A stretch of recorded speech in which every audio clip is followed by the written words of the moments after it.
morning. I'm Tony Momberger from the Redlands Daily Facts doing another Quasquicentennial interview for the City of Redlands. I'm here this morning at Family Services with Ann McMahon, who is the president of this organization and knows all the history, and which we will in half an hour.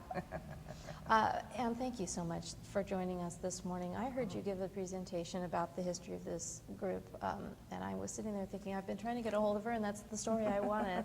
I'm going to let you just run with it. Talk to me about how this group got formed. Well, in 1898, the Ministers Association in Redlands got together at the YMCA, and they had a problem with people that needed help in their community. And what kind of help?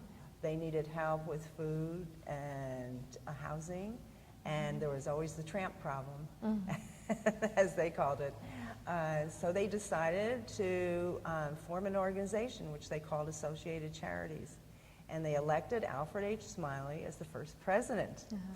And they had a subscription of 25 cents, so you could be a subscriber to Family Service and you could come to the meetings. And in the beginning there were no paid employees, just everyone was a volunteer. And the volunteers paid 25 cents to volunteer. Exactly. There you go. That's Redlands, right? Yeah. And at the time, where was this? This was at the YMCA where they were meeting.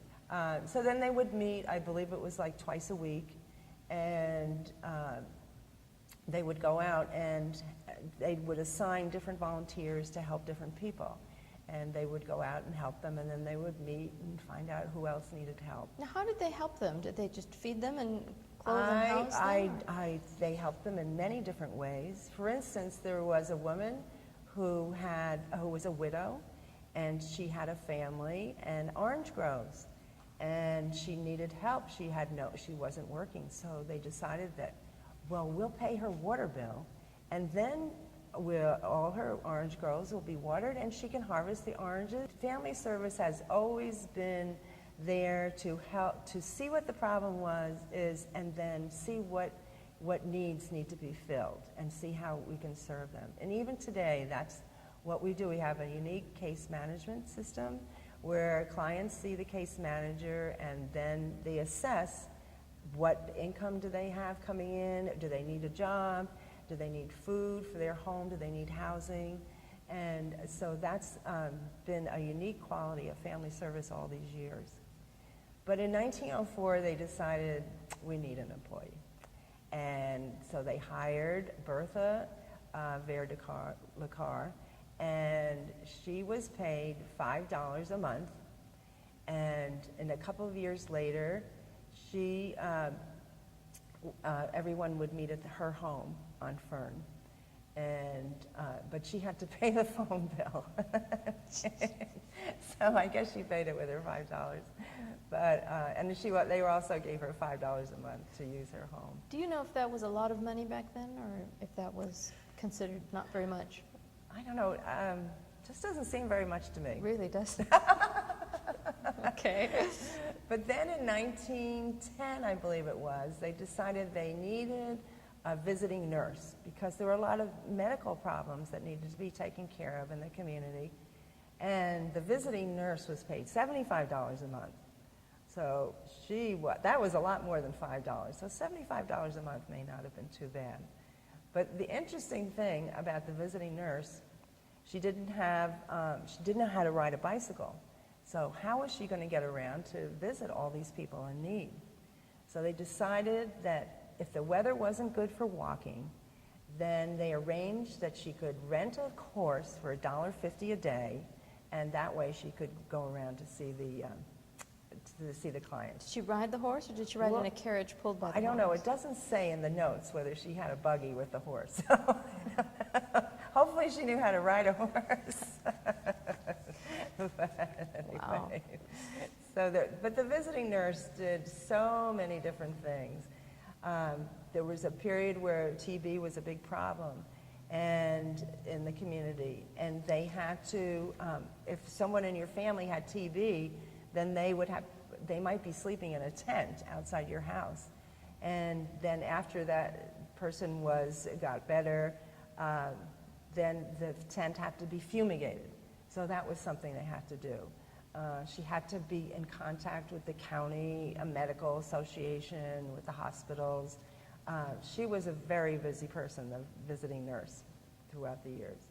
Another thing they did when they first started is they had decided there were many of these, part of the tramp problem, that many men that they were just vagrants wandering around, they had no place to go.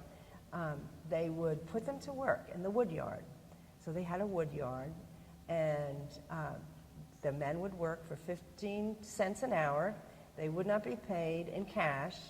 They would receive a coupon that was redeemable for food or housing at family service. Such a great idea. So that was great because they were able to take care of their needs and work for it too at the Yes. same time. Yeah, so give it's them some great. dignity. Yes, exactly. Now, were they all this time, we're up to about 1910 in your story, Right. still working out of the YMCA on Citrus?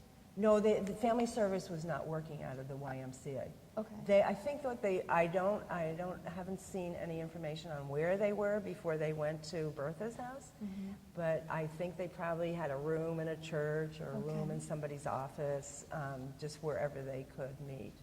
Yeah, and then they went to Bertha's house, and then their first building was donated by Eldridge Lyon, who's the same Eldridge Lyon that has the library wing. And he donated the house on Vine Street, which is 114 Vine across from the library. Across from the library, Yes. yeah. And he donated that to them, and so that was their first building that they had. They're there and they're giving this care, they've got a nurse, they're helping Right, with right. food and lodging, Yes. and this is going on until when? Then then the war came, of course, and so many people needed help during the war. And then in they were there for a long time. I think it was 1987 or so. I was an adult when they moved out of that building. so Okay, you it was remember At least that. until the late 80s. Yeah, I believe it was Late 80s. 1987 or so. We'll find it here. 1987, it was decided to sell the building on Vine Street and bought the building on Colton Avenue at 402 West Colton. And that's the corner of Clay, I want to say? I think it's Webster. Webster, it's now Yeah. a window and door. Yes, windows, yes. Beautiful old home. Which is so wonderful to have that old building renovated and put to such good use as a business. It And is. it's been wonderful for that Adaptive neighborhood. reuse, as Shirley Leonard taught us. Yes, on exactly. another video. Exactly, yeah, it's wonderful, Yes. yeah. So they were there until 2007. And in 2007, they moved to this location. But that took a lot of planning, a lot of fundraising. This whole facility was renovated. The distribution center was built. That's a new building that was built. The buildings. And let me clarify, for those who haven't been Yes. here, that's a separate building to the north. Exactly. Just on the other side of the parking lot. Exactly. Where people can bring donations of goods and it Absolutely. stores all the donatable items. Yes, for we take the community. food, clothing, household goods. There's a special separate area. You just pull up, and someone will help you unload your donations. And then the clients, they're in the back of the building. There's another entrance where the clients, after they have seen a case manager and been to the office, they come with a card that says they can pick up food for a week for their family. And when we say food for a week, it's not just a bunch of cans in a bag. It's 7 meals, food that will make 7 meals for that week. And they can also go to the clothing room. And then there's a breezeway, and then on the back of the breezeway is another building that we call our warehouse. So if they've been living with their relatives and friends because they have lost their home, or they don't have any income to pay for housing, and if it happens that they get employed and then they have an opportunity to move into housing, they're left with no furniture, no beds, so we have an opportunity to help them get started which is so important to Yeah. give them a head start. I'm holding this because I want to reel off some numbers here that you gave me, and I'm really excited about this. 2012 alone, 6,762 individuals assisted, 2,098 families assisted. Redlands has a population of just about 70,000. This is almost 10%. Isn't it? It's amazing, isn't it? This is huge. Absolutely. Family contacts receiving surplus food, 8,528 that you have helped. Children who have been helped in your holiday program, and we'll get to what that is, almost 2,000 I know, it's children amazing. helped through this. Volunteer hours, 20,000. And that's just 1 year. That's Just 1 year. truly touching the work that you guys are doing. Talk to me a little bit about the holiday program for the children. Well, we have two specific holiday programs. We have the Christmas Shop, which was started in 1939 by the Breakfast Club. Oh, The Breakfast Club, as to this day, their annual brunch raises funds for the Christmas Shop. And the Christmas Shop is, well, the parents are referred by the office, by their case managers, and the parents can come in with a card, all their children on it, and they come into the Christmas Shop. And volunteers have worked for many months to fill bags for each child, and they're all separated in boys, girls, and ages, like boys 9 to 10. And then volunteers help the parents select a bag for each child, and then we have them put it in a big plastic bag, so when they go home, the children can't see what's in the bag. And we hope that they can wrap those gifts and put them under the tree, and it can be from Santa Claus. Yes. It doesn't have to be from Family Service, because it's so important for the dignity of our clients. And we so much want to promote strong families, and for families to have a bond with each other, because often they're in such dire straits. They don't have enough money for food or housing, and sometimes they don't have time for their families. So we do everything we can to bring those families closer together, and so they can have enjoyable times together to keep those bonds going.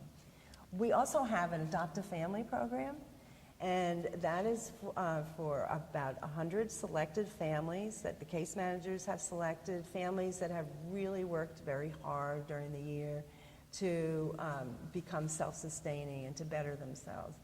And then members of the community will adopt a family, and they'll have a list of what the ages of the children and any wish lists they might have. And then one day in December, they'll come in and they'll bring all the gifts, and then the next day the families will pick them up. And then they also, at Thanksgiving time, will have often adopt families, so they'll make big Thanksgiving baskets, in addition to the Thanksgiving baskets that we just give out to all the other clients. Yeah, so much goodness Yeah. that you guys have going on. I want to give a little bit of credit to the Presbyterian Church. Oh, absolutely. In general, the Presbytery has been a major part of this. Can you talk a little bit about their involvement? Yes, really, it's been really a gift to Family Service. The Presbytery of Riverside was the owners of the land that we occupy right now. And the Presbytery of Riverside developed the House of Neighborly Service program, which they had in several areas. And I think they still have it going in Riverside. I think so, and maybe even in San Bernardino, I'm not sure. And when it was in Redlands, it was in this building that we're in now. It was in this building, and it was a wonderful addition to the community. They had all sorts of programs for the children that were in this community. And then, I'm not exactly sure of the details, but it was when the freeway went through, and then it was more difficult for the families to come and enjoy the facilities. And then the Boys and Girls Club was on this facility for a while, and the Presbytery still owned the property. And then over the years, Home Again started in 1990, which was affiliated with Family Service and had its program here. And the Presbytery, then the Home Again merged into Family Service, and the Presbytery rented it to Family Service for $1 a year.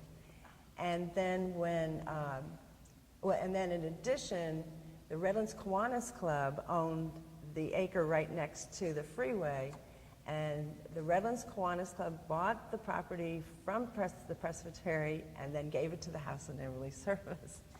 So when Family Service decided that we needed to expand from our Colton building, and we were going to build a new distribution center, the Presbytery was terrific, and they gave it to us for $1.